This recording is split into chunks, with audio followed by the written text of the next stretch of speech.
Hello everyone, welcome to Urbanscape Bangalore, and in this episode we will be talking about the Aeonium Undulatum.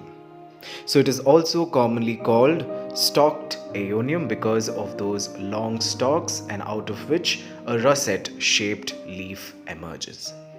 So this is a broad leaf evergreen and it belongs to the Chrysula family.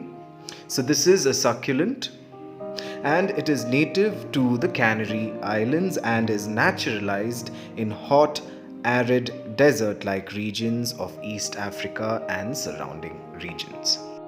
So this plant can grow 2 to 3 feet tall, and this plant features large rosettes of fleshy spoon-shaped glossy green leaves, and they have hair-fringed margins. They give out blooms especially during late winter to early spring. Most plants actually don't flower up to 5 years, but some of them do flower every year. The russet producing the flower dies immediately after it is done blooming. So let me give you a small trivia that the unda in the undulator actually means wavy in Latin. So now let us talk about the growing conditions that this plant really likes. So first let us talk about sunlight exposure. So this can be exposed to full sun to part shade. However, if you live in a very hot, dry climate where it gets blazing afternoon sunlight, then give it a little bit of protection by giving it some semi-shade conditions. Otherwise, what will happen is the leaves of this plant will curl because there is too much of sunlight and it wants to avoid evaporation of the water that is present in the plant. So that is the reason it curls up, and that is not a very good looking plant when it does that.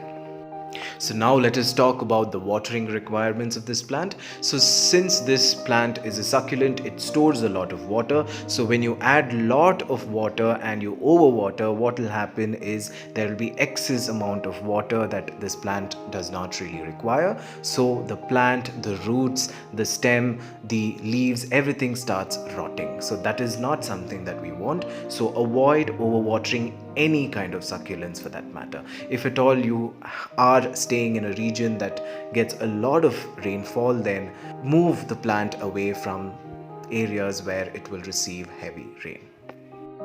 So the propagation of this plant is very easy. You can either propagate this plant with the help of seeds after the flower is done blooming, or with the help of stem cuttings.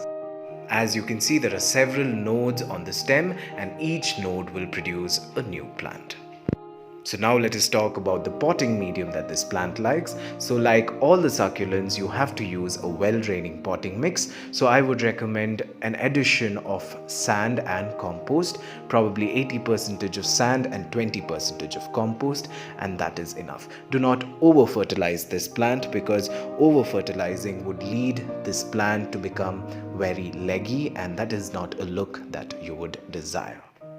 If at all you want to fertilize, you can fertilize once in 4 months using a balanced fertilizer of 14:14:14. Pruning can be very beneficial for this plant, otherwise the plant will look very skinny and very spindly. If you prune this plant, then you will get a much more bushier look. So this plant can be grown either in a container or in the ground, but this is not a very good terrarium plant because this is a very tall succulent. So that is it for today's episode.